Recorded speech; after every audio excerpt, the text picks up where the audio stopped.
right, good morning, everybody, and welcome back to True Crime Loser.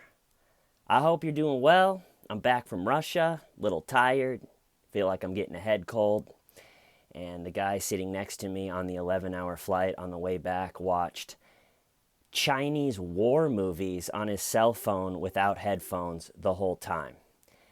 Not a single break for a meal or a nap. He refused both meal services. No, thank you. I'm watching Chinese war movies. What I've learned about Chinese war movies is there's not a lot of whispering. Very few flashbacks to a quiet meadow. Just a lot of yelling and running into battle. So that was relaxing. But today, we are going to talk about the Amato family. And the Amato family lives, well, you guessed it, Florida.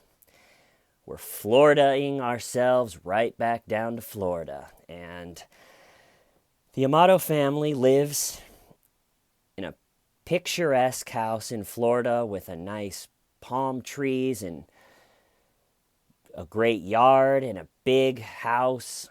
And I guess the family starts with Chad and Margaret Amato, 59 and 61. And Chad, his whole thing, the way he lives his life, the way he parents, is you have to be prepared for the future. Can't argue with him. And as his kids grew up, they heard that a lot. You got to be prepared for the future. Are you being prepared for the future? And his father was a pharmacist, and he's a pharmacist, and has worked 12 hours a day for like 30 years in order to provide for his family, to set himself up for retirement. He worked for one company, I think, for 15 years, and then another one for 10. And then, instead of retiring, he got a job at a different company where he was essentially a pharmacy in like a call center for CVS. So if someone needs to call and ask a pharmacist a question, or if another pharmacist needs to call, Chad Amato would be sitting there on the phones from 5:30 a.m. to 5:30 p.m. for 12 hours answering the phones, and he hated it. But it didn't really matter to him if he hated it. What mattered to him was to set himself and his family up for the future so they could be comfortable, so he could retire. They had bought in a house, a cabin in a rural area a couple hours away, and the plan was to work a couple more years and retire there with his wife, Margaret, and live a nice, comfortable life for the rest of his years. And Margaret, his wife, she wasn't able to finish her education the same way that Chad did, and so she had a tougher go of it, but just through pure hard work and determination and just more hard work, she was able to rise up in a medical transcription business and industry, making from like 35 grand to almost 90 grand, or just south of six figures. So just pure hard work and putting in hours. She was able to turn a career out. And Margaret and Chad had two sons together. There's another son named Jason from a different marriage. And he had a little bit of a rough go of it through the family, never connected quite as much as the other two sons, and Chad and him didn't get along that great, but that's a whole different story. Just trust me when I say it's kind of sad. So Margaret and Chad's two sons are Cody and Grant. So Cody is technically the middle son if you count the half, and Grant is the baby. And Cody and Grant are really just brothers through and through. And they're pretty inseparable. They enjoy the same type of things. Cody is a lot more like his dad, just able to really grind it out, really has a instinct to set himself up, to set up his future. And Grant, the baby, is kind of a mama's boy. And he's the typical baby where he can save if the family's going through something, he'll always have a joke, save the moment, make everybody laugh, but also his mom lets him get away with everything. Any shortcoming that he has, any failure that he has, his mom is right there to pick up the pieces, to smooth it over, to say it's okay. And Chad, the dad, starts to resent the mom because of that. And he's more tough, more you have to plan for your own future. You have to set yourself up. You have to make the right decisions so you're not asked out at a certain point. And Cody and Grant both decide that they're going to go to nursing school, which I'm sure Chad, the dad, was all for, because that's one way to set yourself up. There's always going to be nursing jobs. You can move wherever you want. And so they went to nursing school together, and they started working as both of them started working as nurses in a hospital in Orlando. And Grant worked the bare minimum. He worked 3 12-hour shifts a week and would make somewhere around like 50 grand for that.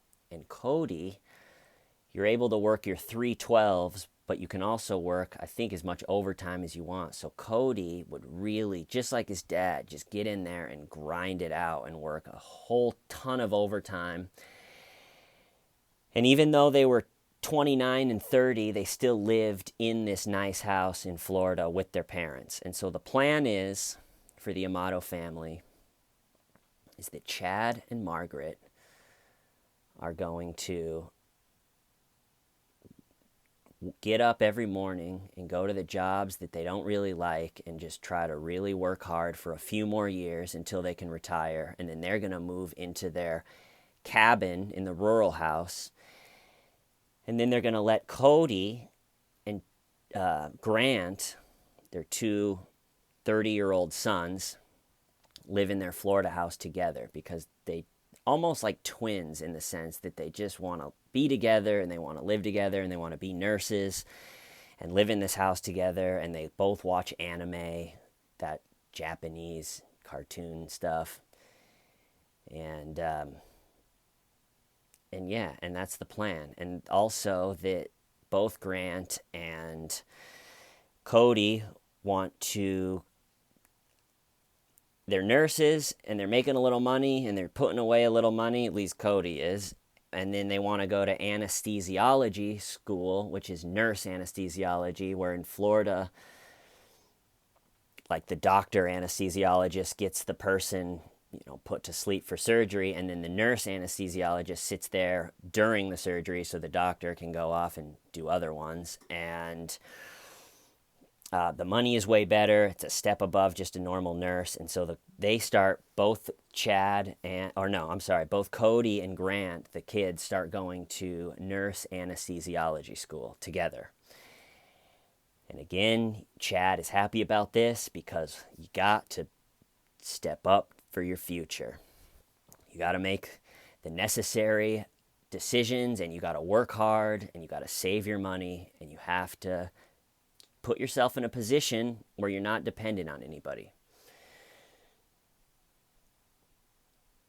And at some point in the summer of 2018,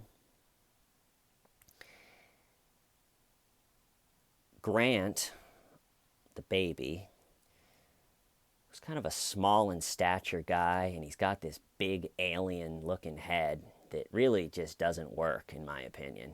Just his whole head shape gives me a funny feeling. It's like somebody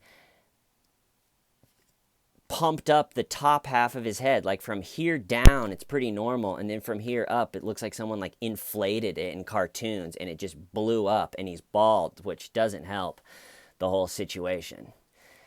And so he is going to anesthesiology school and he fails out.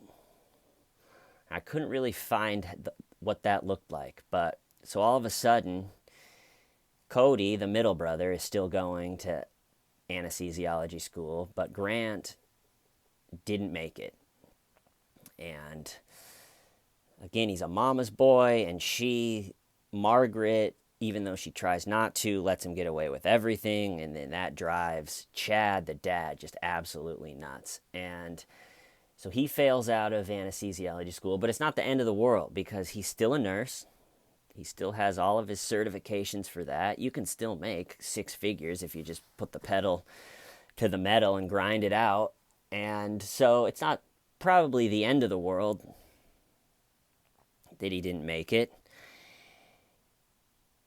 And then on June 21st, 2018, just a hot, sticky, disgusting Florida summer day where the humidity just gets to people.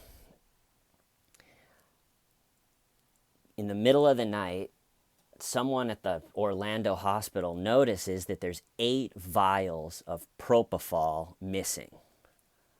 And Propofol is a drug that they use to put people to sleep before surgery and to relax them before surgery. Michael Jackson, that's what Michael Jackson was in his system when he was found dead.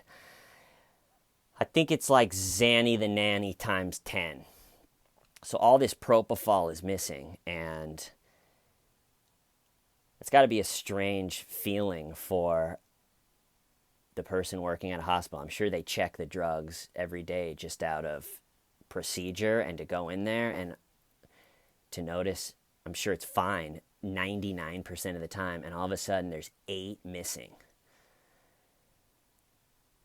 And there's something just kind of spooky about a sterile hospital with that lighting. Hospital lighting is scarier than the dark, in my opinion, and everybody's just sterile. And they were like, well, who is control of these 2 rooms where this went missing? And they look it up, and no doctors have ordered it, and the person that could have taken it is a guy named Grant Amato, a nurse. And so they call alien head Amato over and they say, hey man, there's a lot of Propofol missing. And his response was that he did take it and that he administered it to patients that weren't adequately being relaxed. Which is absolutely horrifying to picture Grant Amato with this giant, weird, inflated head that he has in scrubs in the middle of the night, administering Propofol to patients that he doesn't think. Like, I just picture him be like, ooh, looks like somebody's not adequately relaxed. And something horrifying. They should make a horror movie about a nurse there's that other nurse that, forgot her name, but she was killing people, and I'll cover it at some point, but her big claim to fame is she farts in the detective's face in the interrogation. Good for her. I think all fair love and war in the interrogation room.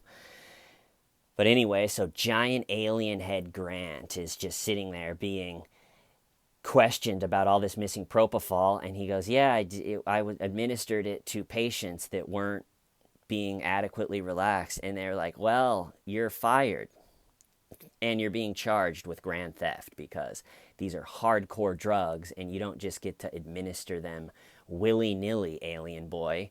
And he's just probably sitting there with this giant head being like, okay, well.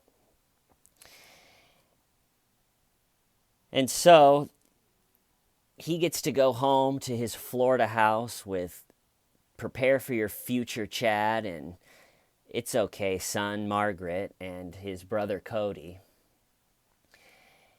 And he and Cody's relationship, really, you get to see how strong it was during this period, because Cody, who just gets up and goes and works more nursing shifts than you can even imagine. And I think their cost of living is pretty low, because the father, Chad, makes them pay $600 each for rent a month, but that's not, too much if you're working.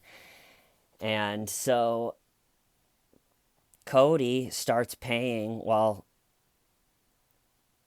Grant is not working because he stole a bunch of Propofol. Starts paying Grant's bills. He pays $8,000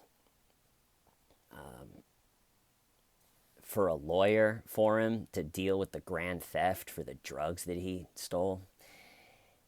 And he really, any time that he needs any money, Grant needs any money, Cody's right there, gives him his debit card, and says, whatever you need, brother. And at some point during this time, Grant meets Sylvie, who is a Bulgarian webcam model. And what a webcam model is you can, the site that Grant fell in love with, where Sylvie the Bulgarian is on, is he would pay $600 for 5,000 tokens. So you pay real money to get 5,000 tokens of this fake money on this website, and then you can go and you pay these women who just sit there on their webcam and do sexual stuff. And Grant got totally obsessed with Sylvie the Bulgarian. John DuPont, if you remember, in his late 50s, decided that he was declaring himself Bulgarian, and I liked that, so I also declared myself Bulgarian. So that's what we all have in common with Sylvie. So there's this Sylvie woman, the Bulgarian, just flicking the bean on the webcam, and Grant is totally obsessed with her, and he starts. So I did the math. He said that it was 90 tokens a minute to hang out with this Bulgarian chick on a webcam. So I just picture him like he's failed out of anesthesiology school. He's been fired from his nursing job, and he just sits down in his parents' house on a computer that his dad and his brother pay for the internet and pay for the service. And I picture him turning on the computer in a dark room, because he stayed up all night doing this. He turns on the computer in the dark room, and the screen comes on and lights up his giant alien head, and he's got this smile of, he's doing the grimaces of somebody that's really excited, and he's logging on to BulgarianChick.com, and he gets on there, and as soon as he just clicks onto Sylvie from Bulgaria, and who knows what she even, and so it's 90 tokens for 1 minute. And so it's 600 for 5,000. So for $600, he gets to hang out with this Bulgarian for just under an hour. And he's 4 hours a night of this. So he was racking up about $2,400 a night talking to Sylvie the Bulgarian. He's never met her. She's never done anything for him. And he just pours money through an internet cable to Bulgaria, and he's not making any money. And it's sort of a drug addict type thing, where he's borrowing money from his brother, and he's making up reasons that he needs money from his mom, and I'm not working, and I'm feeling very worthless right now, and I'm depressed, and I need another 1,000 for this. And he was lying to everybody that he was starting this video gaming business where he streams himself playing video games and on Twitch, which I guess a few people make real money doing. And in a 3-month period, and also he's stealing money too. He's stealing credit cards, he's stealing debit cards. No one really even knows. It happened so fast, and in a 3-month period, he spent all of his dad Chad's retirement. He put a loan on the house. He spent 30 grand of his brother's money, spent 10 of his mom's money. So in a 3-month period, he spent $200,000 on Sylvie, the Bulgarian webcam woman. And at some point, they realized, and you can imagine Chad was a little bit bummed out. Here's a guy that's dragged himself at 5:30 in the morning to pharmacies, to CVS's, talking on call center to annoying patients that have questions for 30 years in order to set himself up for his future, only to have it all squandered away in 3 months by his alien-headed son, Grant, in order to hang out with a Bulgarian.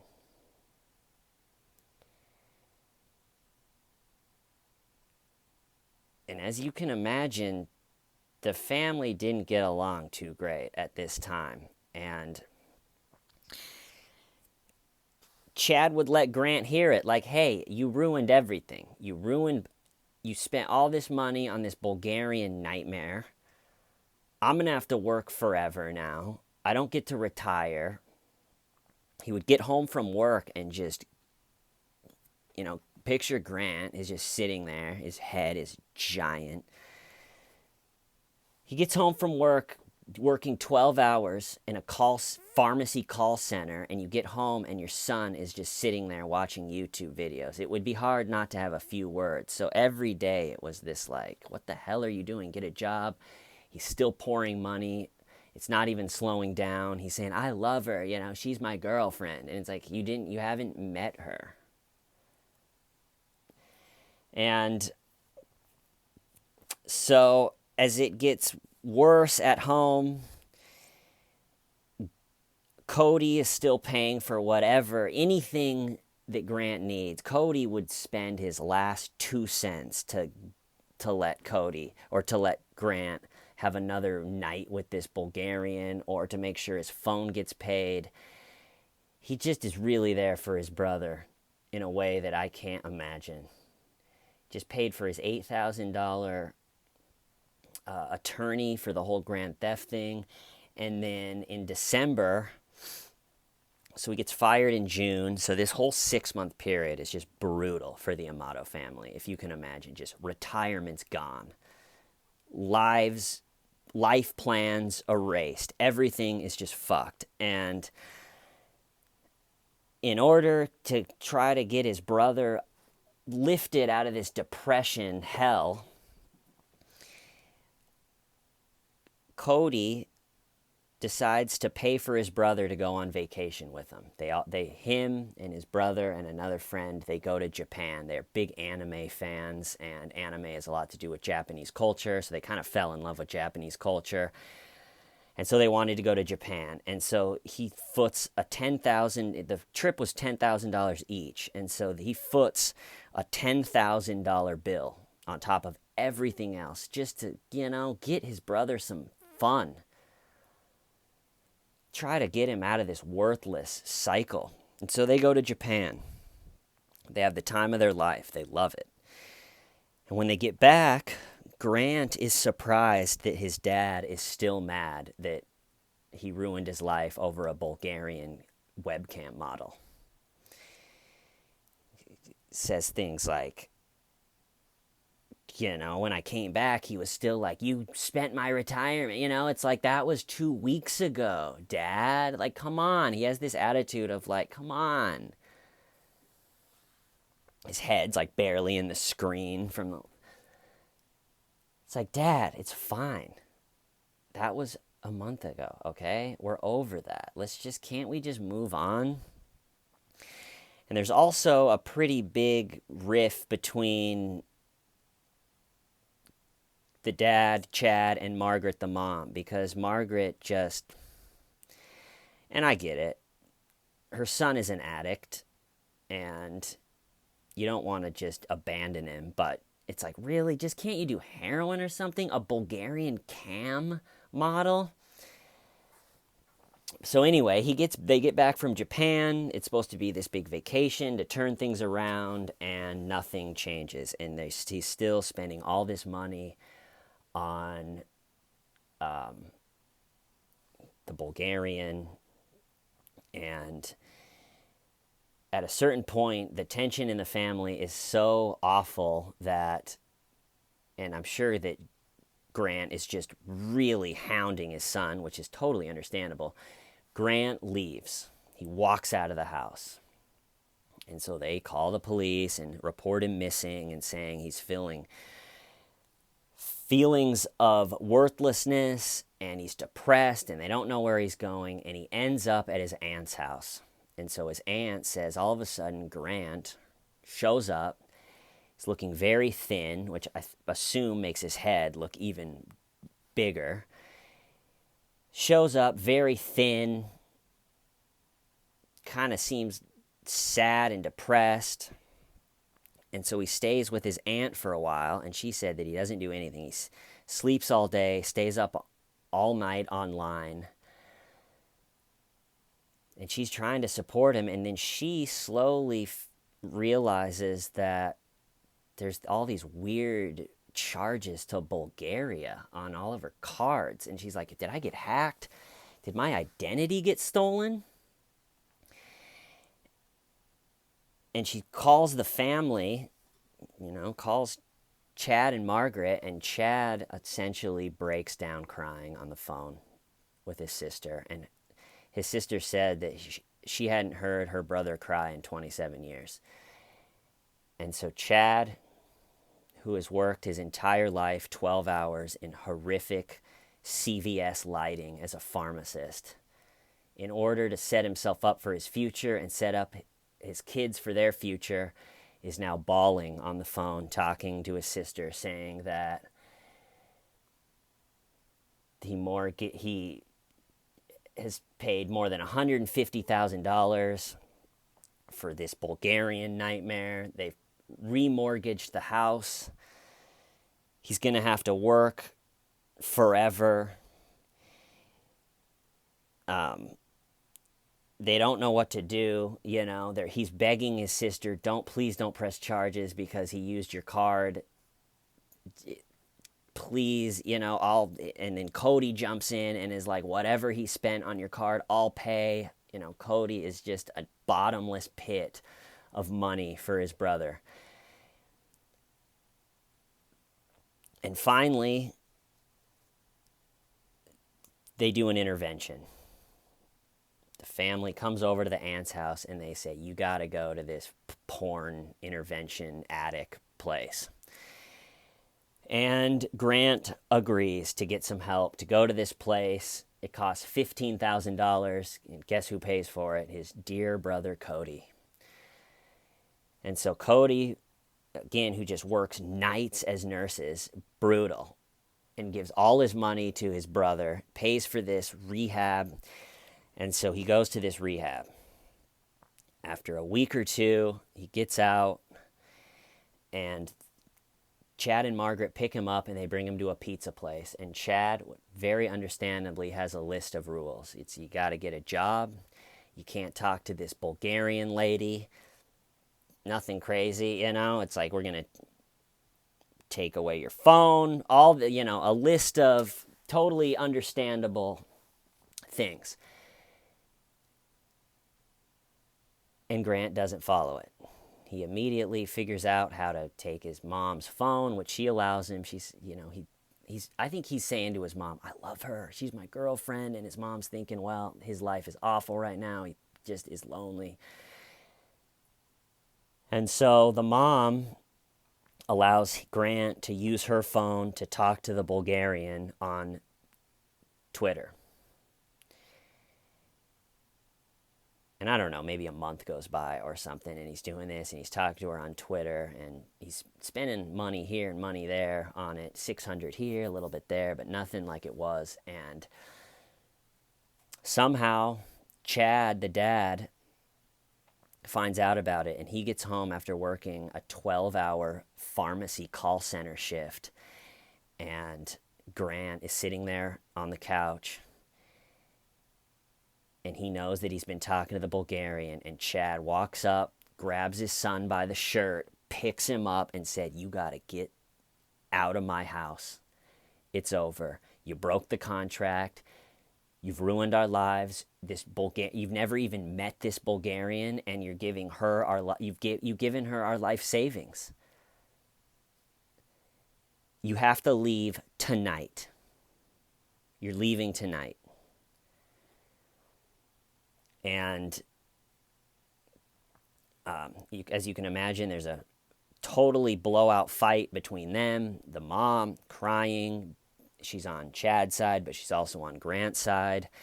He's never lived in another house. This is the house that he's lived his entire, so he's never been out on his own. And so he starts packing up, half fighting with his dad, half packing up, fighting. It's taking forever. He's never left before. And at a certain point during this whole fighting, kicking him out, Chad, the father, calls his brother Cody, who's hanging out with his girlfriend somewhere, and it says, "Cody, can you come over? We're doing this family stuff." And so Cody says, "Okay, I'm on my way over."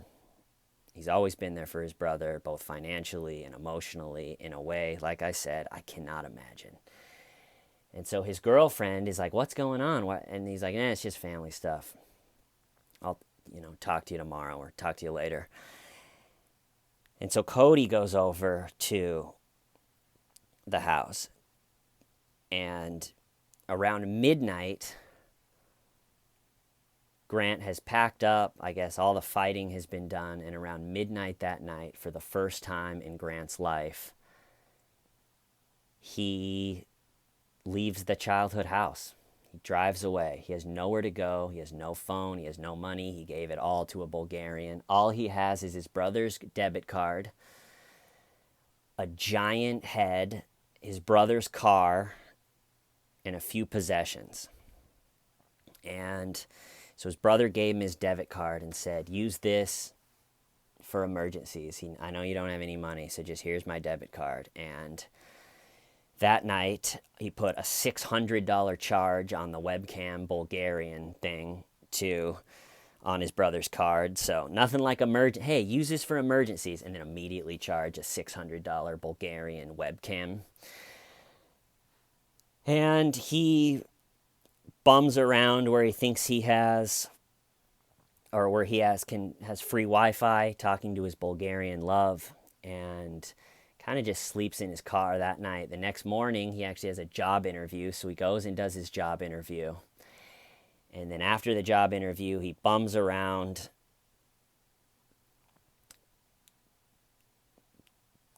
drives close to his house to think maybe is going to go home, decides not to, and then he decides he's going to go get a hotel room in the Doubletree Inn. The Doubletree Hotel, I think it is. And so he goes to the Doubletree, gets a room, stays there that night. And hotel rooms can be depressing depending on where you're at. Like if you're with people you love or on some business trip that you're excited about and you're there for a purpose, and hotels are cool. It's like, all right, we're here, take a shower, use every towel, throw them on the floor. But if you just like your family kicks you out and you're in a motel, or in this situation, he's just out on his own for the first time. He spent his entire family's life savings on a Bulgarian. Probably wasn't the happiest vibes in his hotel room. So he's sitting alone, just with a huge weird head in this Doubletree hotel. Probably thinking of just, I really blew it. And the next morning, he wakes up and decides that he is going to, go, in his words, he's going to go and get a water bottle from his car. And so he goes down and starts walking out to the parking lot, and there is police cars, the whole thing, detectives and everything waiting there. And they don't tell him at the time, but they got a call earlier that morning from Cody's girlfriend. And she had gotten a call from Cody's job, the nursing job, where he worked tirelessly in order to pay for his brother's problems in his own life. And she got a call from the hospital saying he didn't show up, which isn't like Cody. And so she calls the police, and the police go to do a wellness check, and they knock on the door of the Amato family house, and no one answers, and they blow an air horn, and Cody's other car is in the driveway. And finally, a cop uses a knife to get into the house, and all three of them, Margaret, Chad, and Cody, have been shot in the head, execution style. And they quickly find out that they've all of this trouble with the Bulgarian lady and a huge fight, and so obviously the prime suspect in this becomes Grant. And so they figure he's at the DoubleTree, and they go and arrest him.